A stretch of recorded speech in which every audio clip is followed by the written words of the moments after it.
En miles de años de historia del ser humano, no se pensó en esto. O sea, no se pensó en que usted tenía una dignidad. Lo peculiar es que se asumía que no. En la gran mayoría de los casos se asumía que no. Y que solo un grupito de personas tenía lo que se llamaban dignidades. Entonces, esta idea de una dignidad humana, la misma para todos, es reciente en la historia de la humanidad. ¿Cómo nos dimos cuenta? Pues es que el holocausto, eso que lo conocemos así.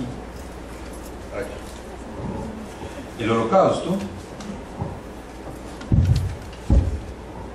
abarcó no solo lo que conocemos como los campos de exterminio, no solo Auschwitz, sino abarcó también pues, Hiroshima, Nagasaki, ¿no?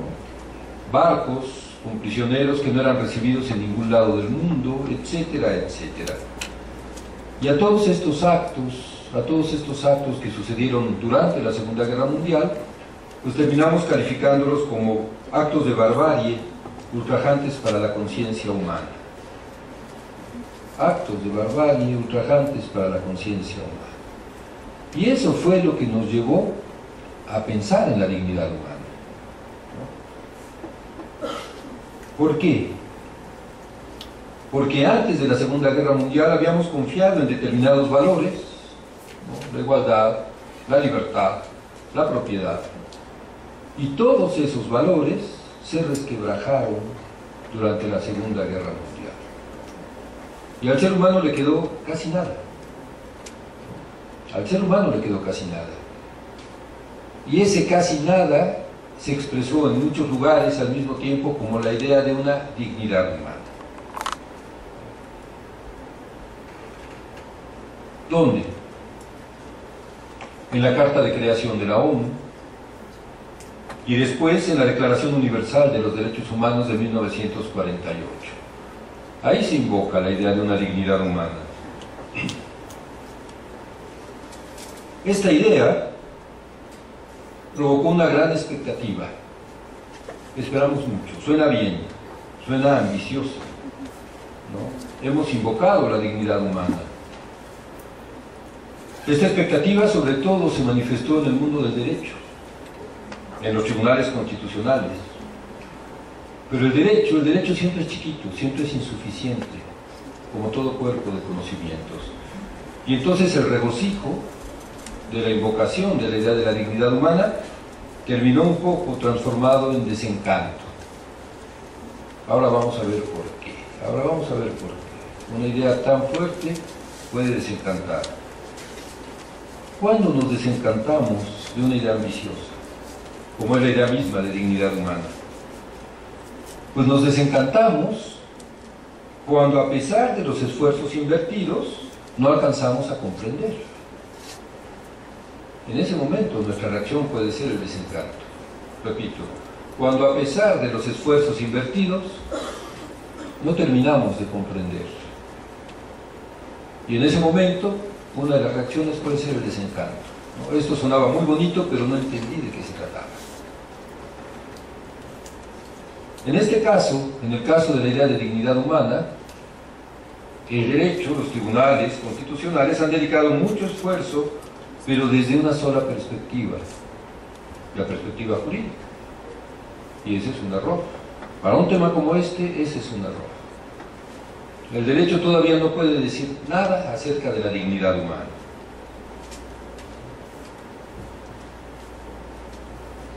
Voy a regresar un poco, vamos a ver cómo se expresó esta idea y vamos a tratar de dejar de lado la idea del derecho para aproximarnos a ella desde otras perspectivas, ¿no? En 1948, en la Declaración Universal de Derechos Humanos, se expresó así: considerando que la libertad, la justicia y la paz en el mundo tienen por base el reconocimiento de la dignidad intrínseca y de los derechos iguales e inalienables de todos los miembros de la familia humana, considerando que el desconocimiento y el menosprecio de los derechos humanos han originado actos de barbarie ultrajantes para la conciencia humana. La dignidad nunca antes había sido invocada en ese nivel por ningún pueblo. Ahora, ¿a qué actos de barbarie se refiere el preámbulo? Que hayan sido de tal magnitud como para que se les describiera como ultrajantes para la conciencia humana.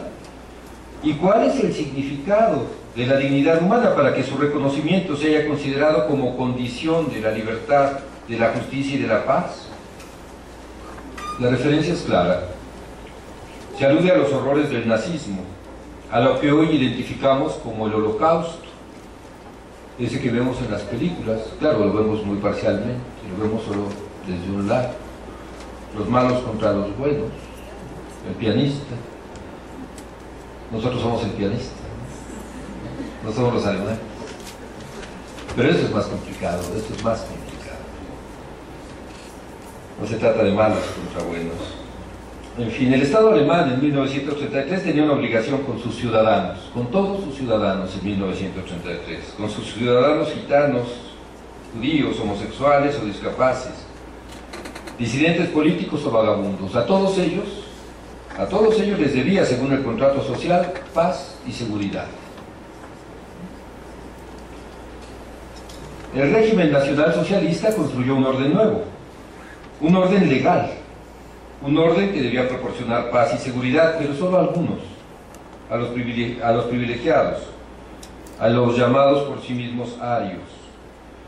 Los otros, cualesquiera que fueran, no tenían cabida en ese orden. Para ellos estaba prevista la aniquilación. Y para llevar a cabo esta aniquilación se echó mano de todo aquello que la civilización había creado, ¿no? Incluso de la ley. Voy a poner breves ejemplos, doy por conocido el tema del Holocausto, el tiempo no es mucho, pero, por ejemplo, en diciembre de 1939, el comandante en jefe del Grupo Este del ejército alemán informó que en los trenes de deportación muchos niños judíos llegaban congelados a su destino. En 1940, los primeros en morir envenenados con gas en el campo de Chelmo fueron 5.000 gitanos. Quisiéramos creer que tan solo estas dos noticias hoy hubieran conmocionado al mundo, aunque hoy el mundo se ha acostumbrado a otras cosas. Quemados vivos, apaleados hasta la muerte, atados en grupos y fusilados, envenenados con gas, ahorcados o asesinados en experimentos médicos, asfixiados en los trenes de carga que los transportaban, exterminados en trabajos forzados o en las marchas de la muerte, desnudos, despojados de todo, incluso del pelo o de los dientes de oro. Así fueron tratados, así fueron tratados. A las víctimas del Holocausto les fue negada toda condición para expresar su dignidad. No fueron víctimas de una tragedia, no fueron víctimas de una tragedia, fueron víctimas de un orden estudiado, establecido, sancionado, legal. 6 millones de judíos, medio millón de gitanos, 700.000 serbios. No parece sensato hablar de cifras. La muerte de una sola persona en esas condiciones debería indignarnos, ¿no? Debería avergonzarnos profundamente. Ahora bien, por sí sola esa experiencia es la que ha legitimado la invocación a la dignidad humana. Tenemos que reconocer la responsabilidad de los individuos que toman esas decisiones que habrán de fundamentar su Estado.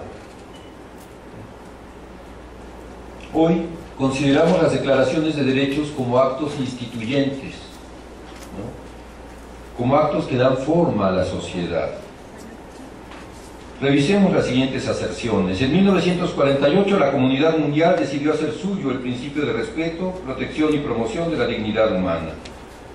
Si reconocemos que entre 1942 y 1948 la comunidad internacional hizo una interpretación de los brutales acontecimientos que se estaban viviendo en los territorios ocupados por Alemania, que acababan de suceder o que iban saliendo a la luz, en uno de los momentos más críticos que ha enfrentado la humanidad, se produjo como consecuencia de esa interpretación una primera declaración de voluntad, y esto es lo que me interesa, ¿no?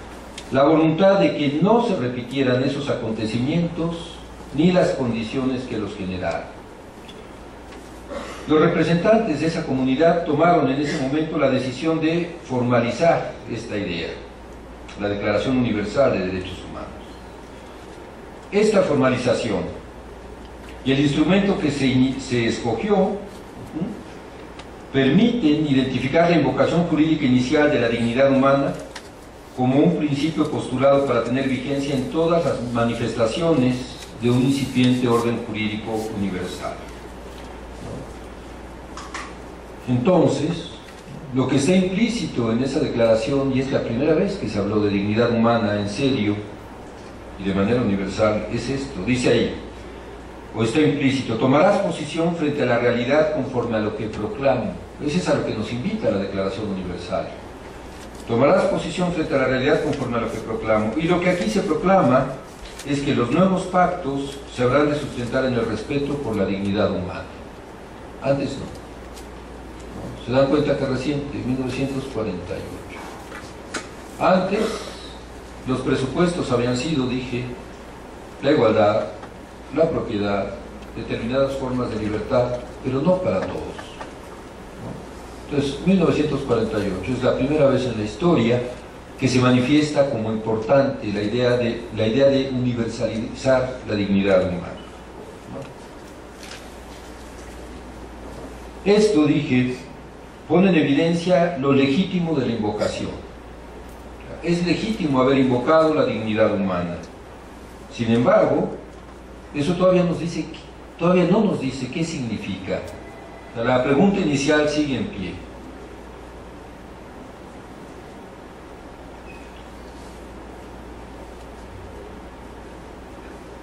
Ya vimos por qué se invocó, ¿no? Por esa barbarie tan impresionante de la que fuimos capaces como humanidad.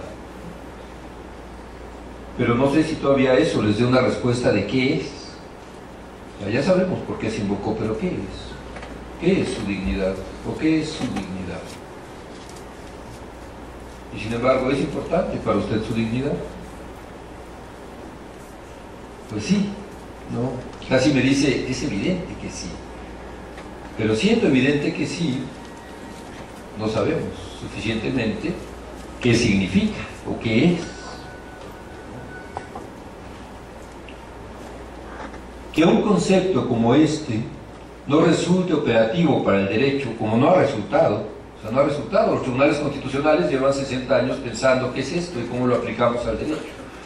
Y si yo quito de las sentencias donde se invoca la dignidad humana esta expresión, el sentido de la sentencia no cambia.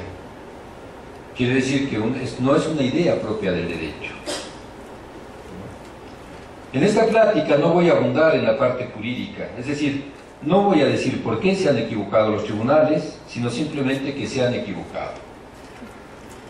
Lo que los tribunales pretendieron fue introducir la poderosa concepción kantiana sobre la dignidad humana en sus sentencias. Pero perdieron de vista que esta concepción se desarrolló para el mundo de la filosofía pura, es decir, de la filosofía ética. Rescatemos en adelante a Kant del ambicioso mundillo del derecho, pero agradezcamos a este espacio del derecho que haya puesto el tema en la mesa de discusión. El derecho trajo el tema a la mesa. Se nos había olvidado reflexionar sobre ello. Pero el derecho no puede ir más allá, y entonces hay que abordarlo desde otras perspectivas. ¿Qué dijo Kant sobre la dignidad humana? Hace 300 años, ¿qué dijo Kant? Dijo unas pocas ideas, además dispersas a lo largo de su obra, pero ustedes me dirán si son ideas todavía importantes, ¿no? Dijo Kant, por ejemplo, que la dignidad humana es autoasumida. Usted asume su dignidad, o usted asume su dignidad, o cada una de ustedes, o cada uno de ustedes asume su dignidad. No recibimos la dignidad de algún Dios, de ningún Dios. No recibimos la dignidad de la sociedad, o de la comunidad, ¿no? La dignidad es propia de la persona. Entonces, es la persona quien debe asumirla. Cada una de ustedes o cada uno de ustedes asume su propia dignidad. Eso lo dijo Kant. ¿Qué más dijo Kant? Dijo que la dignidad es consecuencia de nuestra autonomía. ¿Y qué es eso? ¿Qué es nuestra autonomía? ¿Qué es? ¿En qué radica su autonomía? Pues su autonomía es su capacidad para darse sus propias normas, autónomos, ¿no? La capacidad que cada uno tiene para darse sus propias normas. ¿Qué clase de normas? Normas éticas. Estamos hablando de filosofía kantiana. Normas éticas. Pero no basta con darnos nuestras propias normas éticas. Hay que ser consecuentes con ellas. Eso es lo complicado. Para que esto funcione, para que estemos hablando de dignidad humana, entonces tengo que ser autónomo, tengo que darme mis propias normas y luego tengo que comportarme conforme a ellas, tengo que ser consecuente con esas normas que yo mismo me di. ¿Qué más? Bueno, Kant dijo otras cosas muy interesantes. Dijo, las cosas en el mercado tienen un precio. Los seres humanos, que por supuesto no tenemos ningún precio, tenemos como atributo la dignidad. Las cosas en el mercado tienen un precio. Los seres humanos, que por supuesto no tenemos precio, entonces tenemos como atributo la dignidad. Kant nos propuso que somos fines por nosotros mismos. Usted es fin o es medio. ¿Es fin o es medio? ¿Le gusta ser tratado como fin o le gusta ser tratada como fin en sí misma o como medio de alguien? ¿Sus fines cuentan o no cuentan? Y esto parece sencillo, pero revisen la cotidianidad y veamos si lo es. ¿Sus fines cuentan o no? ¿Le gusta ser considerada como fin o como medio de los demás? Entonces no tenemos precio y no somos medio de nadie. ¿Eso qué significa? ¿Por qué? ¿Por qué no somos fines? ¿Por qué somos fines? ¿Por qué no somos medio de nadie? ¿Por qué no tenemos precio? Pues porque no somos cosas. No somos cosas. No somos objetos. Entonces no deberíamos permitir ser tratados como cosas. No deberíamos permitir ser tratados como cosas. Eso propone Kant y me parece que está vigente. ¿Qué significa todo esto? Pues significa que los seres humanos no somos sujetos de ponderación. No se puede poner en una balanza para compararnos unos con otros. Usted y yo tenemos la misma dignidad humana. ¿Se dan cuenta? Ahora ya sabemos un poquito más sobre dignidad humana, ¿no? Cuando yo pregunto, ¿qué es eso? Cuando menos ya ahora pueden decir, bueno, no sé yo, pero Kant dijo algunas cosillas importantes, ¿no?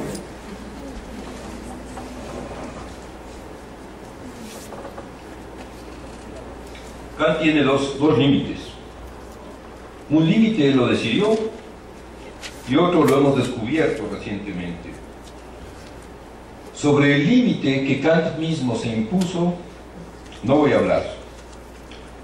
¿Por qué? Para no provocar un nuevo desencanto. Ya fue suficiente con el que llegaron a los tribunales. Entonces este límite de Kant, que él mismo se impuso, les toca averiguarlo a ustedes.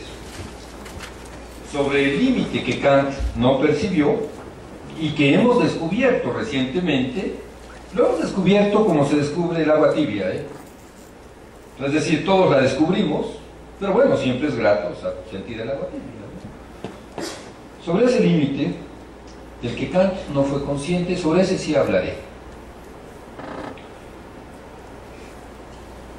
Algo que Kant no alcanzó a captar en su filosofía y que ahora afirmamos aquí, es que la dignidad se experimenta. La dignidad se experimenta. ¿Usted tiene dignidad? Sí. ¿Y usted tiene dignidad? ¿No? ¿Y alguien aquí no tiene dignidad? Nada más que si yo le pregunto, ¿quién le dijo que tiene dignidad? Eso complica. La segunda pregunta ya complica el asunto un poquito. ¿A usted quién le dijo que tiene dignidad? Está segura que tiene dignidad, pero ¿quién se lo dijo? Y es que nadie necesita decirnos que tenemos dignidad. Nadie necesita decirnos que tenemos dignidad. Y por eso podemos afirmar que de primera intención se experimenta. Experimentamos nuestra propia dignidad. Otra cosa es que podemos reflexionar sobre ella. Son dos espacios distintos. O sea, ¿tengo una experiencia de mi propia dignidad? Sí.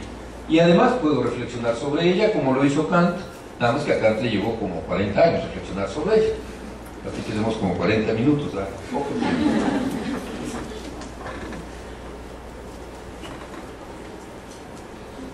¿Por qué esto es diferente? ¿No? Porque frente a lo que experimento, tiendo a tener una respuesta inmediata. Les pregunto, ¿tiene frío, sí o no? Sí, no, sí, es inmediato. Pero la reflexión necesita una larga mediación de la razón, necesita tiempo. Entonces, lo que vamos a hacer aquí es, además de las ideas kantianas, que ya puse en la mesa, pues abordaremos otras formas de aproximarnos a la dignidad humana. Primero hay que considerar que la expresión misma dignidad humana, pues tiene una gran densidad semántica. ¿Qué es eso? Contiene muchas ideas en una sola expresión. Reúne en un amplio y heterogéneo campo simbólico muchas de las imágenes que los seres humanos nos hemos construido de nosotros mismos. La idea de dignidad humana reúne, repito, en un amplio y heterogéneo campo simbólico muchas de las variadas imágenes que los seres humanos nos hemos construido sobre nosotros mismos. Entonces, lo que proponemos en este momento es que la palabra dignidad recoge desde la idea de dignidad de los ilustrados, como la idea kantiana, que es una dignidad solemne, la de la razón, hasta la experiencia concreta de cada víctima. O sea, va de aquí hasta acá, que nos remite a la dignidad del ser sufriente que nos interpela y que nos alerta contra nuestra indiferencia. Esa también es dignidad. De esa no hablo Kant, pero esa también es dignidad. Y que la atribución de uno de estos significados, es decir, que hablemos de la dignidad kantiana, no puede nunca evitar el otro. Hablamos siempre de seres humanos. Esa densidad semántica de la que está dotada la palabra dignidad permite que ustedes la encuentren de repente referida como valor, como principio, como atributo, como intuición, pero no indistintamente.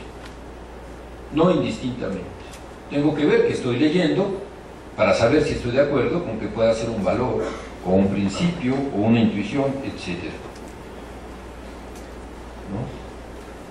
Probablemente la idea de una razón pura signifique algo de lo mejor de la modernidad ilustrada, pero después de las atrocidades de la Segunda Guerra Mundial es pertinente preguntarnos si además de la razón pura, algo puede significar la compasión, por ejemplo. Si tiene algún sentido reflexionar sobre el sufrimiento de las víctimas y sobre la forma de evitarlo. Antes que ninguno, quizás, las víctimas hacen evidente una dignidad del cuerpo, ¿no? Se trata claramente de una concepción distinta, que no se agota en la fórmula de no instrumentalización del ser racional. Entonces, el concepto de dignidad humana, construido minuciosamente a partir de los razonamientos kantianos, puede ser confrontado con la dignidad reconstruida a partir de lo que nos transmite, por ejemplo, la imagen, una imagen que yo vi, la imagen de una mujer desnuda a punto de ser fusilada, que cubre su cuerpo con sus manos, que cubre con ellas sus pechos y su sexo, y muda, sostiene la mirada a su inminente verdugo en espera de la bala que habrá de privarla de la vida, ¿no? Esa es otra forma de aproximarnos a la dignidad. Dice Levinas, el cuestionamiento del yo por el otro, incluso reducido al silencio, todavía da respuestas más acá del logos. como si su voz dispusiera de un registro de graves y agudos, más allá de los graves y agudos.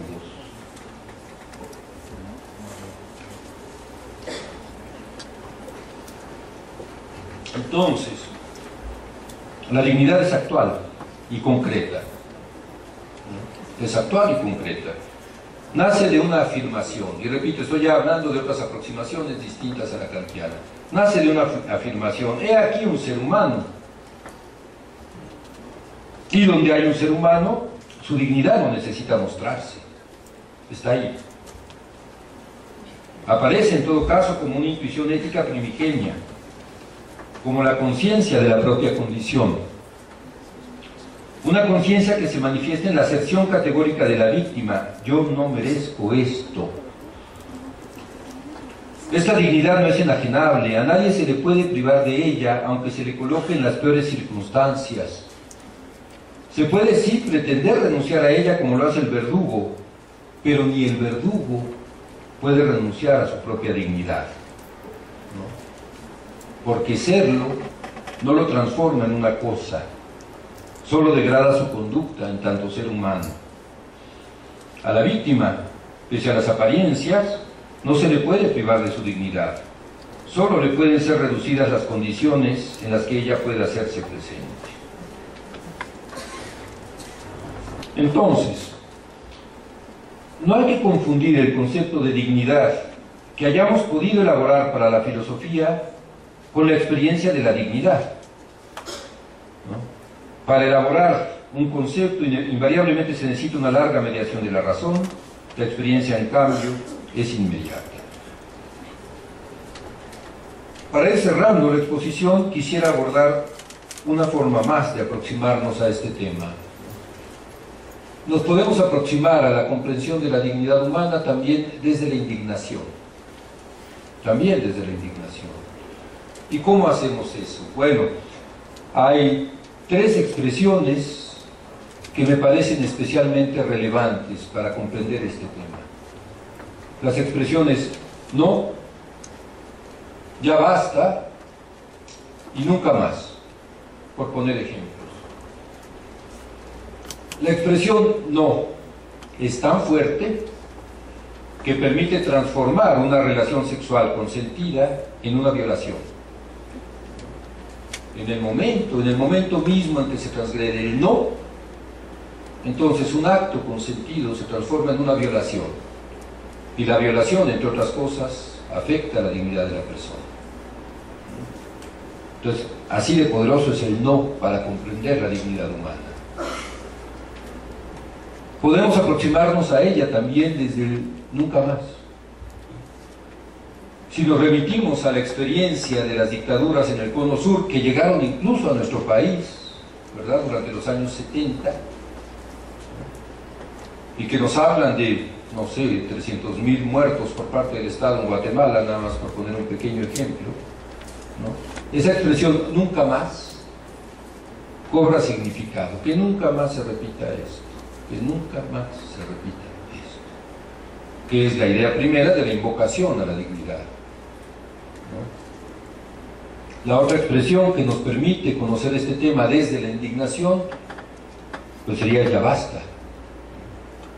El ya basta al que apelaron, por ejemplo, en 1994 los indígenas del sureste mexicano, ¿no? O sea, ya basta de que nuestros hijos se mueran de enfermedades curables. Pero también el ya basta tiene una connotación cercana. Sobre todo las mujeres que han vivido violencia, ¿no?, violencia de la pareja, violencia intrafamiliar, saben, ¿no?, que esta no cesa sino hasta que dicen ya basta, ya basta. Entonces, esas también son formas de acercarnos a comprender la idea de dignidad humana.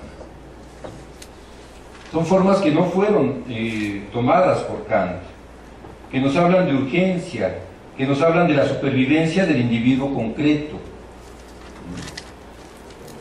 que nos hacen ver otras cosas, que le dan sentido a haber invocado el Holocausto, Hiroshima y Nagasaki para entender este tema.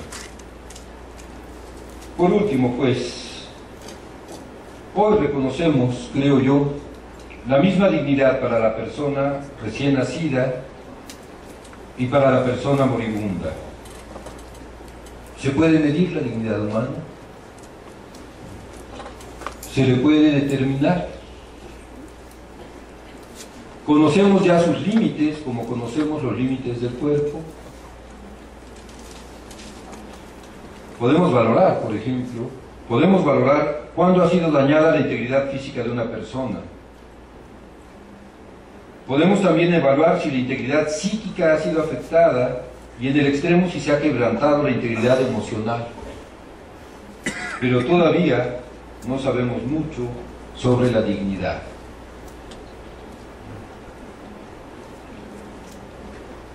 Terminaremos con unas breves reflexiones, ¿no? Por una parte conviene por un momento recordar la consternación que vivió Robert Antelme, un sobreviviente de los campos, cuando tuvo que admitir que incluso en el momento en que somos capaces de percibir la mayor distancia entre los seres humanos, es decir, la distancia entre un verdugo y su víctima, aún en ese momento nos vemos obligados a reconocer que solo hay una especie humana. Somos los mismos, ¿no?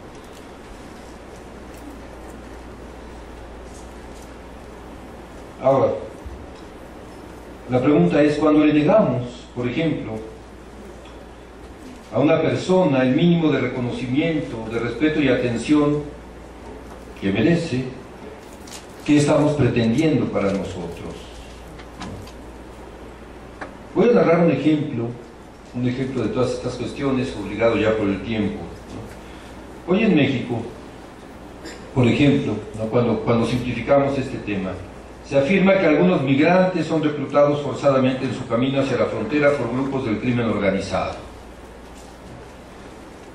Cuando nosotros pensamos es que los verdugos no tienen dignidad, hay que recordar la siguiente idea, porque este es un ejemplo de un caso concreto, claro.